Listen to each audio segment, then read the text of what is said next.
to ask you a question before we get to these. You seem to kind of have a renewed focus lately that it kind of showed itself in this Texas game a little bit and has shown itself in practice since we've been back. Can you talk a little bit about that, and then we'll get to questions from our media. Yes, sir, of course. So coming in my sophomore year, I just wanted to do a better impact in what I did last year and just come in and really show like what I've been working on during like quarantine, which is my jump shot, my film, like working on not turning the ball over and just showing my whole game and just coming in and working hard from the jump. Like when we first got down here, I told Dallas I wanted to follow in Cam's footsteps and come in every morning and work out at 7 a.m. And I've been doing it ever since, and it's coming, showing, and I'm showing what I'm doing. So I appreciate Cam for that. All right, we will take our first question from Jacob Unruh. Go ahead, Jacob. Yeah, Avery, you mentioned the early workouts and different things. What kind of maybe lit that fire, made you realize you needed to kind of do that stuff? So last year I thought I had worked hard, but with Cam, he worked out in the mornings, he'll work out in the evenings, and he'll even come back at night when I would come back at night and work out. And so that just fired me to push myself even harder so I could become a good player like him or just had a work ethic like him. So that's what really drives me to work as hard as I am right now. Where do you feel like you've improved the most through all this work? My jump shot, I would say my jump shot has improved a bunch. Just coming in, putting up a whole bunch of reps with Dallas. And then after practice, I shoot with Cannon. I shoot after practice with him. He got this little drill. I'll explain it later, but it's a good drill to use your jump shot and just seeing when you shooting close and then come back further behind the three-point line, it really has your shot consistent. And you feel like the start at Texas was your start. You getting to start, was that kind of the culmination of all that hard work? I feel like it was. I feel like I showed a little bit of what I could do, but in the TCU game, I feel like my defense. I've been working on my defense too. I feel like I showed that in the TCU game. I could guard the best player and limit him to shots just like I did in Texas. Awesome. Thanks, Avery. So, The next question is from Jason Elmquist. Go ahead, Jason. Thank you for taking your time, Avery. Obviously, you guys going to have basically 2 weeks between games. What were you guys able to do personally for yourself and then as a team to just work on yourself to prepare and not have to focus in on the next opponent for 2 weeks? We just came back with a different focus. I see it in everybody's eyes. Like they want to come back and go on a winning streak. We've been working hard in practice, competing against each other. And I think we're going to fight. We're going to have a good fight in this versus Texas. How much of that do you think it is because you guys are coming off of back-to-back losses? It's not like you have gotten the opportunity to avenge those losses yet. Yes, sir. All these guys want to win. And Coach B is very big on getting wins. And that's what he wants to do. That's what he pays to do. So everybody came here for a reason to win. So that's what we're going to do. We just got to find a way to do it. And obviously, it's a tough opponent that you do try to get back on the winning streak with. Texas Tech, especially on the defensive side, second in the country in points allowed. What have you guys seen maybe on film, or how do you hope to try to make a dent in their defense? Just getting a lot of points off assists. We haven't been really getting points off assists. We've been going one-on-one and getting a bunch of like one-on-one buckets. So we gotta get our assist to point ratio up. And I think we've been working on it in practice a whole lot and shooting the ball very well in practice. So I think it's going to be a new and improved OSU basketball team. All right. Thanks for your time. I appreciate you. The next question is from Chris Becker. Go ahead, Chris. Hey, Avery, during this 2-week break and early in the season, Coach Boynton talked about the three-point defense struggles. How have you guys kind of worked on those and, what goes into fixing that? It's just getting in the gym and getting more reps up. Everybody's a good shooter. We just haven't been hitting, and y'all can see. But throughout the year, sometimes you may be hitting, sometimes you are. And so you got to stay the course, and that's what I tell myself, and that's what I'm telling everybody else. We just got to stay the course and shots gonna fall. We just gotta keep putting reps up. Right, and you're on that team last year that faced Mack Mcclung when he was at Georgetown. What are some challenges he presents to you guys? Mack Mcclung is a good player, and I can't wait to go match up against him again because he got a dub at our home court, and so that puts a lot of fire in me to go out and show him what I could do on his home court. Thanks, Avery. So, Our next question is from Marshall Scott. Go ahead, Marshall. Yeah, Avery, you guys split the series with Tech last year. That win at home kind of seemed to be a big deal for you guys. What did that do for you guys' confidence kind of moving forward to end the season? I just say it gave us a big confidence boost because after that game, you could see we just went on a winning streak and it just didn't stop. But after the losses that we knew we had to come in with a new focus. The game last year, Coach B had practice plans to where we was competing the whole time, going hard the whole practice, and so that showed on the win streak that we had versus Texas. We just had to fight. It was a fight. And did you know Mack Mcclung at all before you guys met? You guys are both pretty big on mixtapes and Balls Life stuff like that. You guys are both pretty popular on those. Did you know of him? What did you know about him before you played him? I knew of him. I didn't know him personally, but he's a dang good player. He got the shot. He could dunk. He could create off the dribble. He's a real good player. Gotcha. Thanks, Avery. Yes, sir. It looks like Jacob had a follow-up. Go ahead, Jacob. Avery, that the loss at Tech last year was kind of, I don't know, it's a moment that I'm sure you don't look back fondly on, but what do you remember about that loss? So I remember people were in the stands. They had teams. Yeah. It was pretty rowdy. I would say it was our first Big 12 game, so we was coming in knowing we got better competition, so we just had to rise up to the occasion, which we did in the first half. But coming out of the second half, we had stopped putting our foot on the gas, and they just took off on us. So we made a couple of mistakes, and good teams, once you make the mistakes, they take off on you. Have you kind of used maybe that game or some other games as a teaching point for some of these young guys? Yes, sir. I use all the games from last year as teaching points to them. Like, I talk to Don all the time and tell him just keep working. If you see this man pull, make the easy kick, and if you see him stay, keep driving because that's what he do. He a driver. So I tell him get to the rim and keep your head up and finish on the rim. So I use every game that I played in last year as a tool to help me and my teammates. Thanks, Avery. Okay. Do we have any more? Oh, Marshall Scott wants to follow up. Go ahead, Marshall. Yeah, Avery, you mentioned Donovan. He was a guy, a 4-star recruit. He hasn't got to play much because you guys are so deep. How do you kind of keep his spirits up as this go? Knowing that his time is coming, it's just maybe not right now.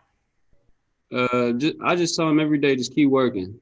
Coach B gonna find you minutes. You just got to keep working and trusting him and trusting the process. Right now, he just had different guys on the floor because it was a game situation time. He just had to put them type of players on the floor. But Donovan time is coming. I just got to tell him to keep working. Coach B trusting him. Gotcha. Thanks, Avery. Yes, Danielle, did you have a question? Go ahead, Danielle.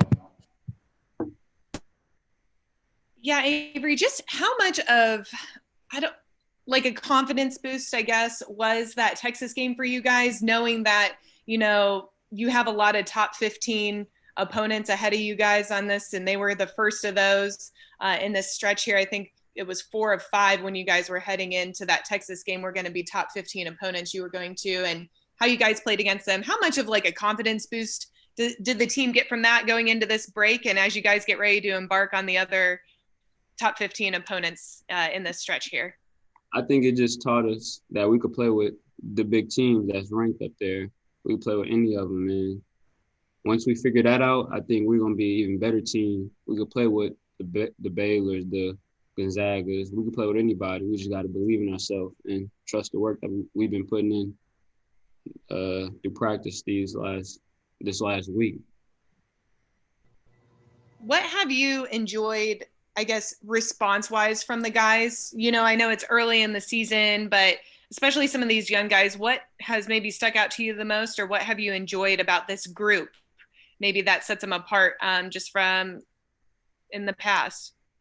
This group, I would say, I love this group because whenever it's time to get down and learn and play basketball on the court and in between the lines, we all tuned in and ready to try to do the job, which is get wins. And off the court, we joking, we laughing, we clowning on each other.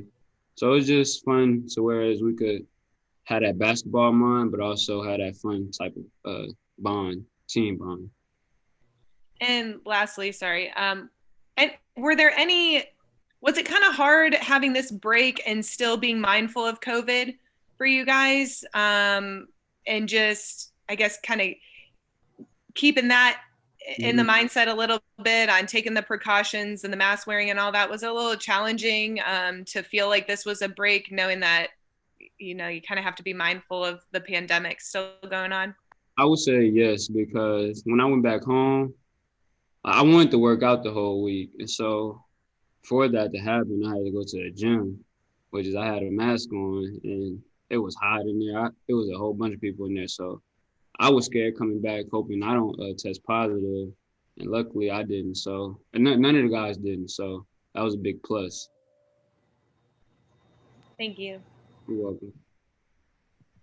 Thank you so much, Avery. We will be right back with Matthew Alexander Moncrieffe. Thank y'all. Appreciate it. And then I will let Jacob ask our first question. Go ahead, Jacob. M.A., how are you doing, man? Good, how are you? Good, good. Hey, I kind of have a random, possibly off-the-wall question, but I know Canada has some travel restrictions right now. How'd you spend the break? How'd you spend the holidays? I spent the break in Stillwater, Oklahoma. It was a quiet break. I just pretty much relaxed. I probably got a couple of days, 2 days off, just rested, take care of my body, and it was quiet for me. So I ate some good food and just relaxed. For you, I don't know the last time you've been home because it may not have been since before the pandemic or when you left. Yeah. How tough has that been for you to kind of be stuck stateside and not be able to go home? It was tough. You know, I obviously wanted to be back with my family. My mom was a little sad I couldn't spend a break with her, but, you know, I just spent a lot of time on FaceTime with my family. You know, that kind of made me feel at home a little bit. And my sister was there, so that was good. At least they got to see one of their kids. But yeah, it was tough. But, you know, I just spent a lot of time on the phone with them, and that kind of made it better. So.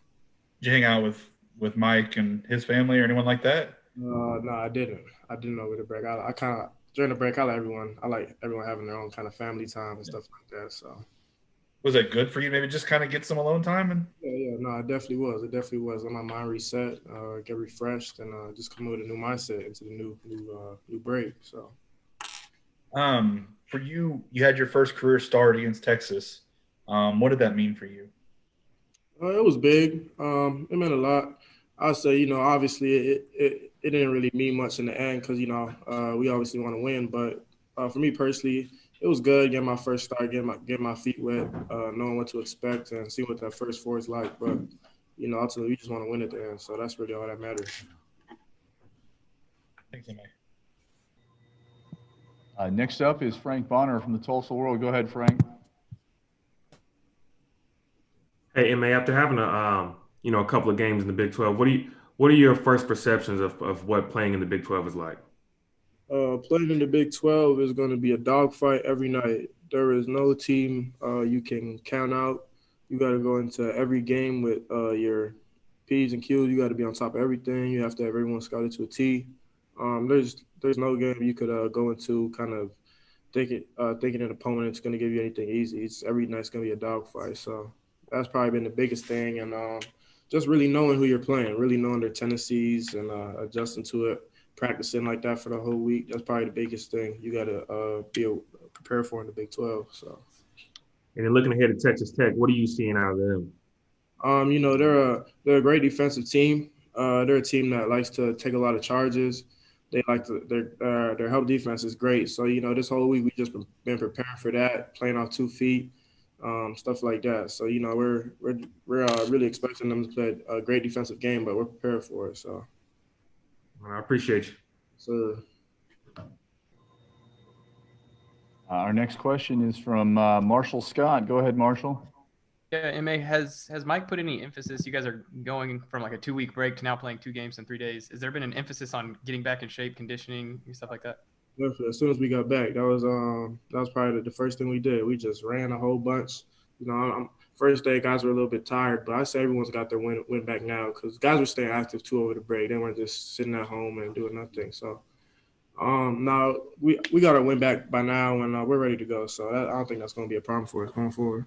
Gotcha. And I don't know like how you're preparing for each different opponent with just the day in between. But West Virginia, obviously a big team. You're gonna have to go against those guys. Kind of what have you been prepped for in facing guys like that?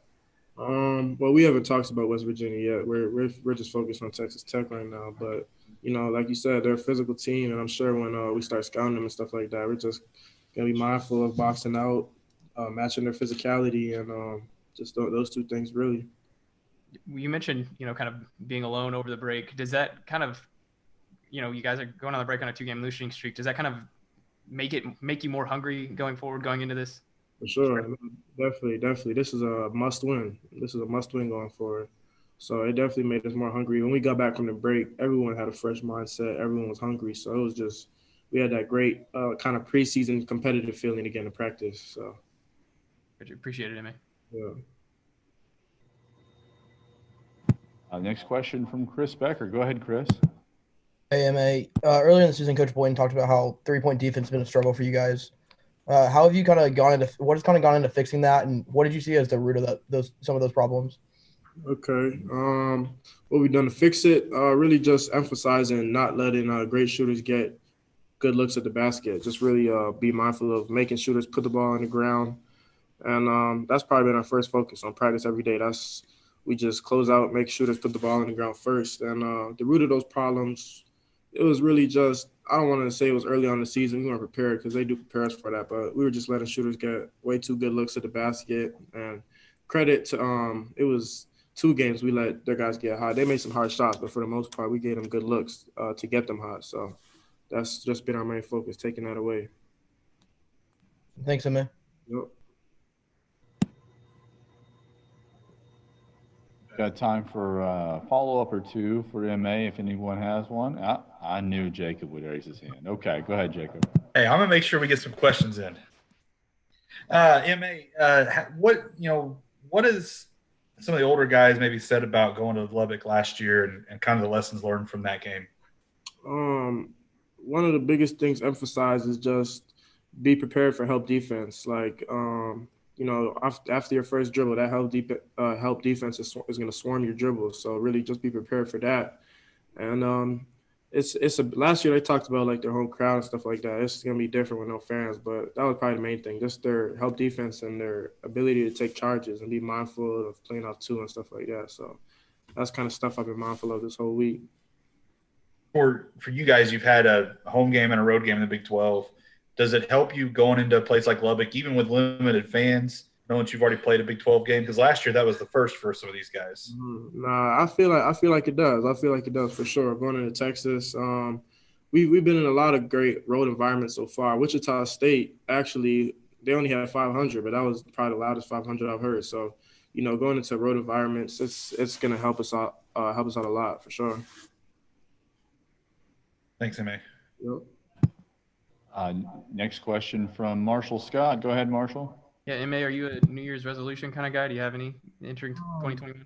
I'm a daily improvement kind of guy, so it's every day I try to get better. Let me continue my bad habits for the rest of 2020, and January 1st I'm gonna make a resolution. I try to get better every day. Is there something that, I don't know, you think 10 years down the line you'll look back at 2020 and kind of remember what you took away from it most? Biggest takeaway 10 years from now I'll take away from this year will probably be just value the things that mean something to you, like value family, value your close friends, value, I got great coaches around me, so just value the people that really mean something to you and don't value, other stuff that doesn't really mean a lot. That's probably the biggest thing I'll take away. Thanks, MA. Yeah. Well, MA, we really appreciate you joining us today, and best of luck in Lubbock. Sir, appreciate y'all. We'll be back shortly with Coach Boynton. Thank you, guys. Thanks, sir. start off. Okay, we've got Coach Boynton joining us. Thank you so much, Coach, for taking a few minutes with us. Obviously, it's been a few days since we've played, but lots of good practice this whole week. Tell us about your holiday break and your team's preparation level here over the last few days. Welcome, everybody. Good to see everybody's faces. Probably not much different than most everybody on the call. Different holiday break this year than before, anytime before now. We just kind of hunker down here. We usually see one side of our family, my wife's or mine, but we just kind of hunker down here in Stillwater and spend time with our kids. And I got to watch a lot of film. So I was glad to have our guys back. We let them go after the Texas game, and everybody returned on the 26th. And we've had a week of really good practices. So I'm excited. I would be remiss if I didn't congratulate our football team. Great performance yesterday or 2 days ago in the I can't get a hold of these bowls, in their bowl game, whatever the name of it was. And so I'm really happy for those kids. I got a chance. I'm really fortunate to be in this department. I got a chance to know a lot of those kids the last couple of years, and really good people. They worked their butts off, and I was glad to see most of those seniors go out with a pretty good performance, and wish them all well moving forward.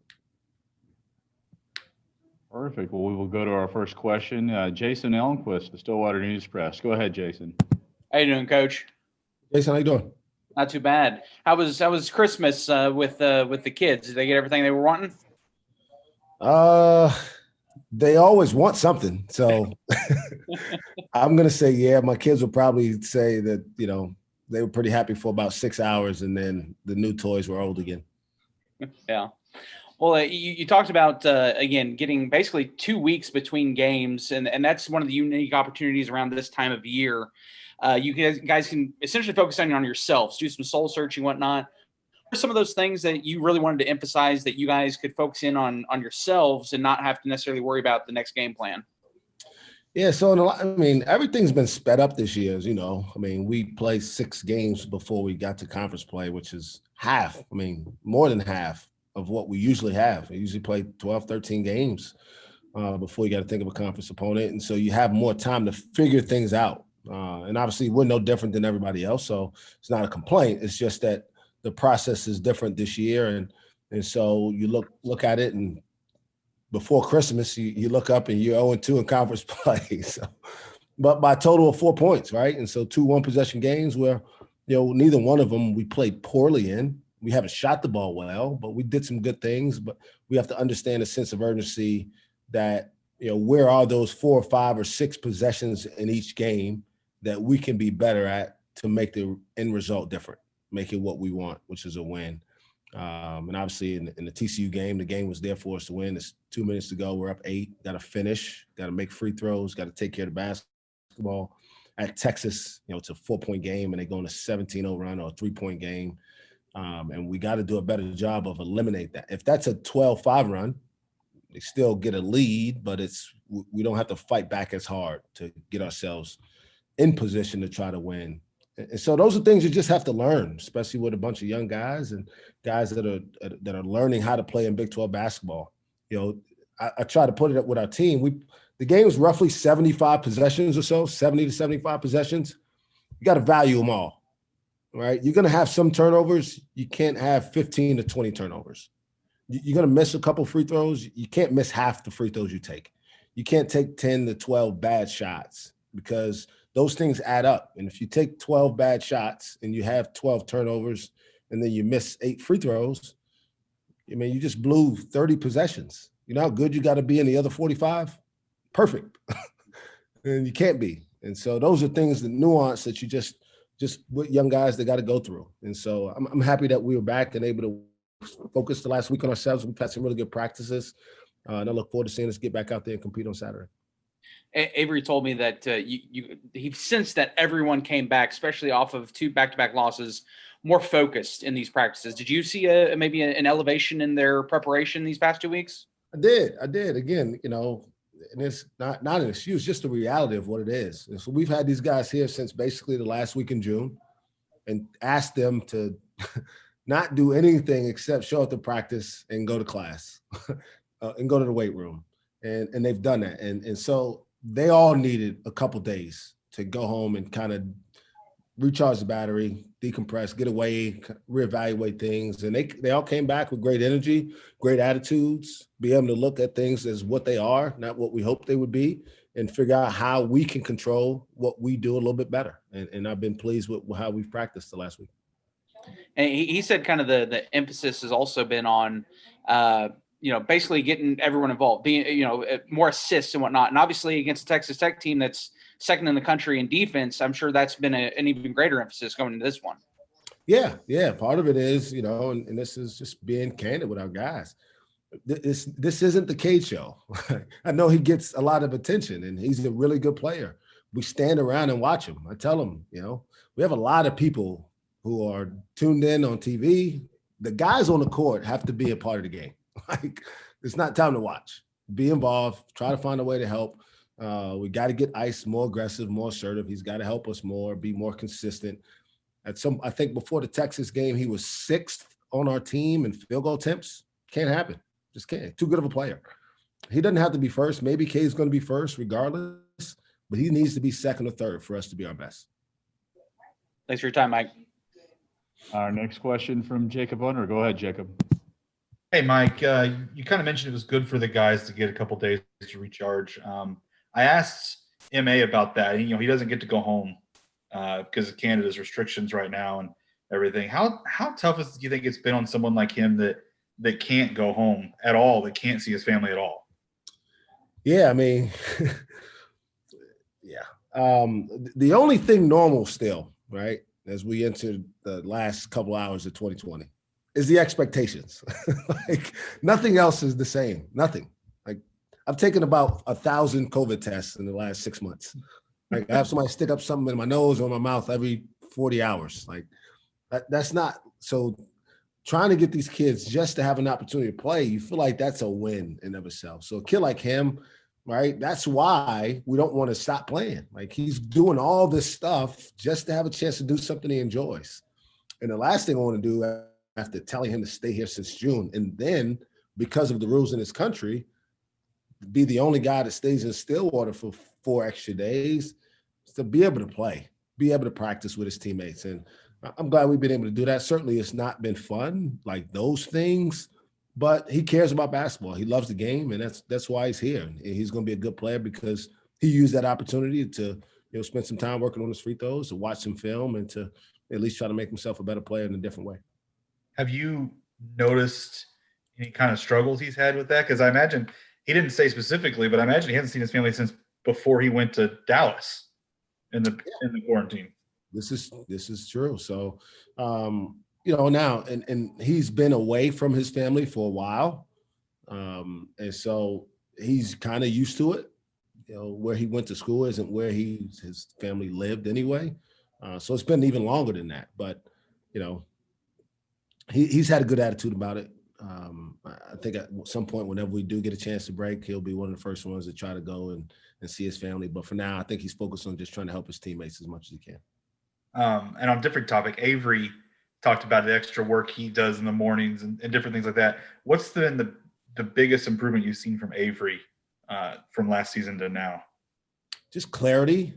It happens with all freshmen, even the great ones, even the best ones. Like, there's unsurety about how what you've done in high school really translates at this level. And most freshmen just struggle figuring it out the whole year.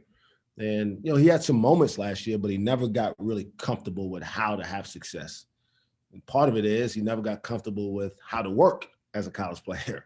And now he's totally bought in. He understands that what you get out of this thing is only what you put in. And it's paying off. He's playing with confidence.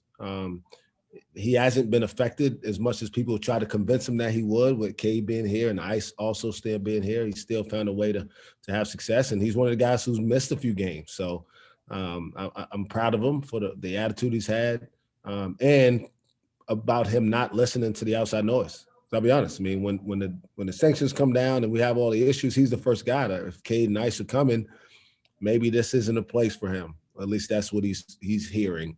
And for him to be committed and continue to work and believe in himself, believe in me and my staff, I appreciate that more than I can tell. you plan on keeping him in the starting lineup, or is that a kind of a matchup-based situation? No, I mean, he's earned it. He's been one of our most consistent practice players. I mean, I don't predetermine that stuff. Until somebody outplays him in practice consistently, he probably is going to start. And that's just the way it goes. I mean, it doesn't matter, senior, freshman, those things don't matter. What I see in practice every day, that's where I make those evaluations on. Awesome. Thanks, Mike. Our next question from Carlos Silva at the Lubbock Avalanche Journal. Go ahead, Carlos. Hey, Coach Boynton, just kind of wanted to ask you a little bit about Texas Tech, specifically Kevin McCullough. I know he had missed the first 9 games with an injury, came back and very efficient in 12 minutes. I know you haven't seen much of him this year, but I guess what do you remember about him last year in those games where he was kind of showing that energy and just that defensive prowess? I remember Kevin as a high school player. I thought he was terrific then. And, I pay attention to recruiting very, very much so. When they signed him, I was like, damn, they got a really good player. Somebody that's going to, have an impact on our league. In my opinion, if you list the guys who have the best long-term future, he's close to the top of the list, along with Terrence Shannon, as guys who are going to have long-term impacts and make a lot of money playing the game of basketball. So I have a lot of respect for him. Got some toughness. He can play multiple positions. He's a big-time shot maker. He plays fearlessly, and he can defend pretty much anybody on the court. And so he brings a lot of value to him, and certainly adding him as he heads into the new year is going to make them even more of a formidable opponent. In terms of what Texas Tech has been able to do so far, what have you seen from them on tape? And I guess just how have you seen them improve a little bit more on defense, especially with all the guys that are from those 6'7" to 6'6" type guys that really kind of, as you kind of mentioned, can guard any position? Yeah, I mean, there's a lot of times I think close to half the game they play without a true 5-man. I mean, Santos Silva obviously plays a lot, but when they take him out, they don't always put Tyreek Smith in. Like, it's not like they automatically have a big guy on the court. Sometimes Terrence Shannon is the 5, or Kevin McCullough is the 5, or Kyle Edwards. Like, they play 5 guards a lot. And what if you plan like that, you have to have a level of toughness to rebound.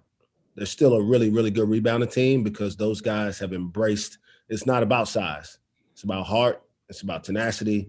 And, I'm sure they get that from the head coach, who's done a tremendous job of building that culture and mindset with those guys. And it's the reason that they've been one of the elite programs in the country for the last 4 years.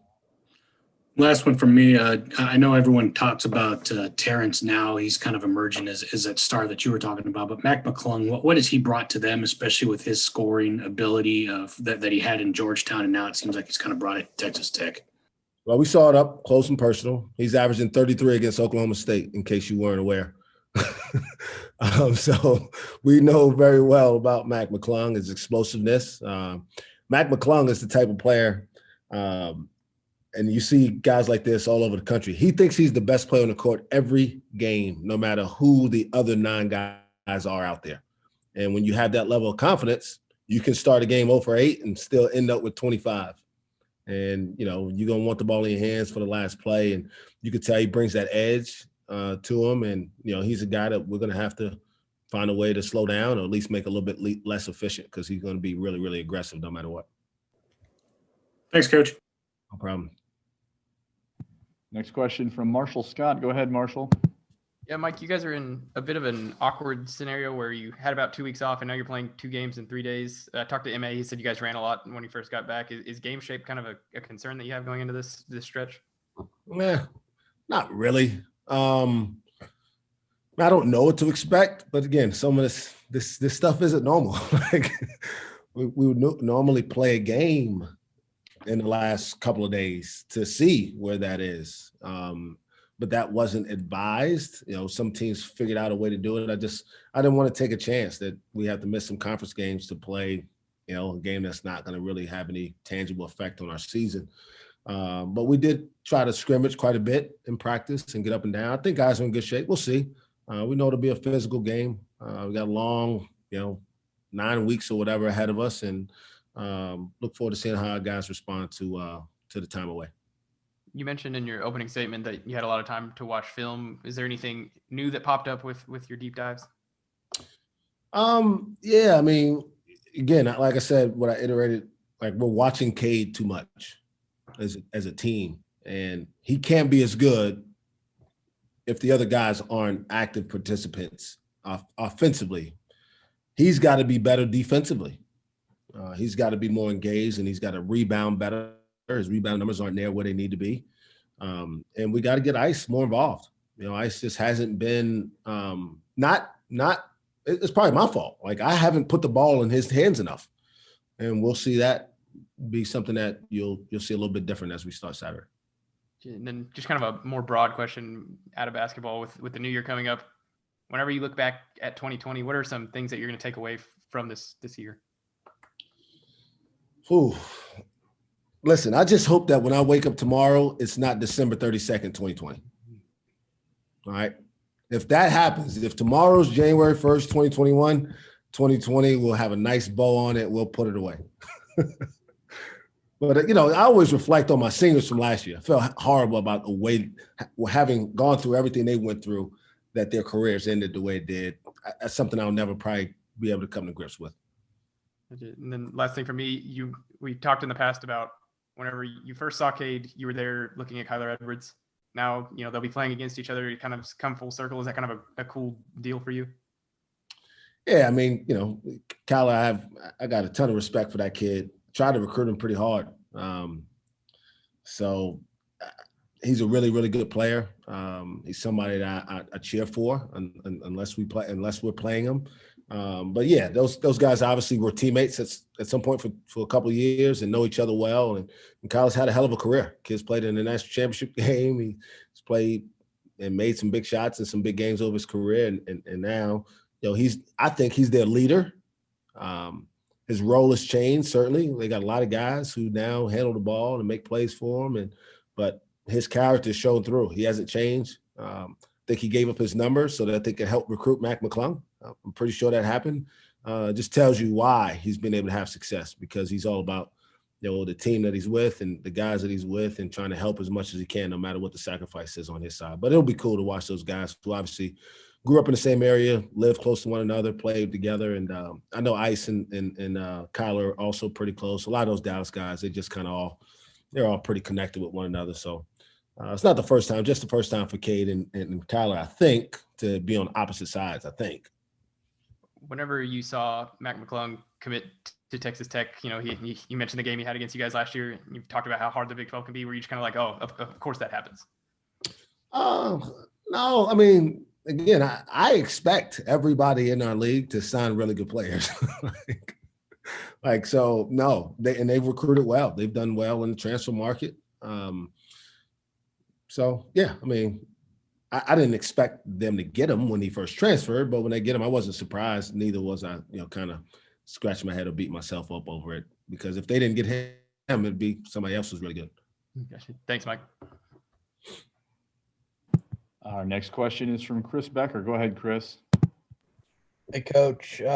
Earlier this season, you talked about three-point defense being kind of an issue with the team. During this deep dive in film over the break, were you able to find kind of the root of that? And if so, what have you kind of put into place to help maybe go into this game against, a pretty good shooting team in Texas Tech? Yeah, so it usually starts with defending the ball, like giving up dribble penetration and therefore having to overhelp. And then you're making a decision on whether you're going to give up layups, which always look bad until the three-point shot goes in. And then when they make all of their three-point shots, which Oakland did when they came in here, then it looks like you should just be giving up layups. But what we did, we just decided we're going to try to put, which is, why Avery helps us, right? He's another really good on-ball defender. He can stop guys from penetrating against us. Ice is really good on the ball. And so if you got really good perimeter defenders, guys that can guard the ball at the point of attack, you can stop yourself from being in rotation and giving up open threes. So that's one of the areas where we've emphasized just being much better defending at the point of attack on the ball. Thanks, Coach. No problem. And we have a question from Danielle Dwyer. Go ahead, Danielle. Hey, Coach. Just wanted to ask you, not that I guess going into that Texas game, that was going to be the first of several top 15 ranked opponents to be facing down this stretch here with the break in between. How much of a confidence boost was that? Or I know you expect a lot out of your guys. You expect them to compete and go out and, take these games. You talked about that before, but how much was that kind of a confidence boost to play a team like that so tough and so close as you're getting ready to take on other top 15 opponents here in this stretch? So I don't do moral victories, but I'm well aware, right? I coach in the most competitive conference in the country. Like 18 games are going to look like the last two we played. So we got 16 of them left, and the team we play outside of conference is also really good. So it's kind of what we expect. It's what we tell our guys every day. This is what you sign up for. We're not going to run away from anybody. Like, that's not the expectation. The expectation is who can, over 40 minutes, be tougher mentally to execute? Who can be tough enough to rebound and screen? And then at the end, can you make the shot, make the free throw, get the stop, right? And that's what it comes down to. So I don't want our guys to be dejected over losing a game, because we can lose to anybody in our league.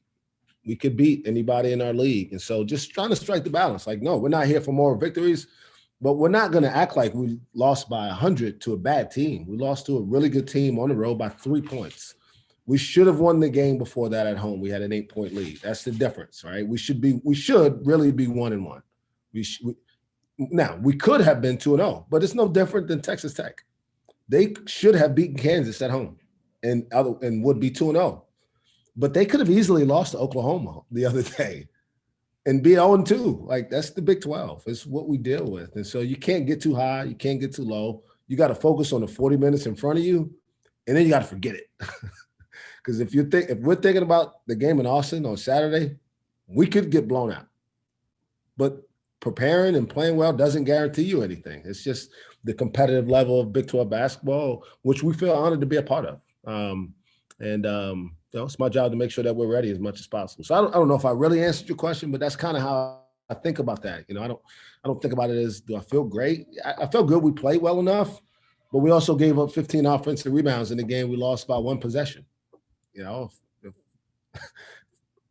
I called 2 timeouts during a 17-0 run. Like, what do? You only get 4 of them. I wish I could stop it and say, hey, guys, it's a 15-0 run now. Like, somebody on an announcement could say, hey, guys, Texas is now on a 12-0 run. Oklahoma State needs to stop. Maybe that'll get the guys to figure it out, but that doesn't happen. So. And then I asked Avery this, but just having a break, being able to have the opportunity to go home is so important. And I think a lot of people lose sight of these athletes being humans, having emotions, being just like everybody else. And so it was important for them to go home. But he said it was kind of hard when you do have this pandemic still going on and keeping that at the mindset. But it sounds like you guys have tested well on the return and all of that. I guess, was there discussion going into it? How was that handled? Are you proud of just kind of how the guys were able to handle it and they're coming back healthy and you're not really dealing with that? And was that a struggle for you as well? Well, I'm thankful, first and foremost, that we are doing well and handling it well. But part of it is because we've got the resources here. Our administration has done a tremendous job. The OSU Health Department providing the testing. Our trainers have been diligent.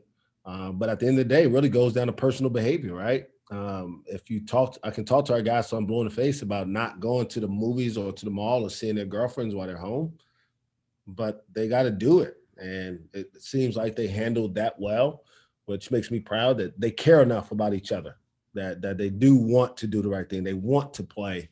But it kind of goes back to what I said earlier, like nothing's changed, like you said, right? Except for the expectation. If they're going to play, they should win. Like, that's it. Not that they're still dealing with all these other things and that their lives outside of basketball has really been turned upside down. Like, we've told them basically, like yourselves in your room, unless you're at this basketball facility, shooting baskets or lifting weights. And that's unrealistic. I'm not sure how well I would have handled it at 19, how disciplined I could have been, but the guys have done a good job. And so I'm thankful that we're back and that look like we're going to head up to Lubbock and play our third conference game. Thanks, Coach. No problem. I think we might have time for one more follow-up if anyone has one. If not, I don't see any. Well, we appreciate everybody joining us today, and we will talk to you guys after the game in Lubbock. Good luck, Coach. Thank you. Thank you, guys. I'm going to declare now, when you all wake up tomorrow, will be 2021, all right?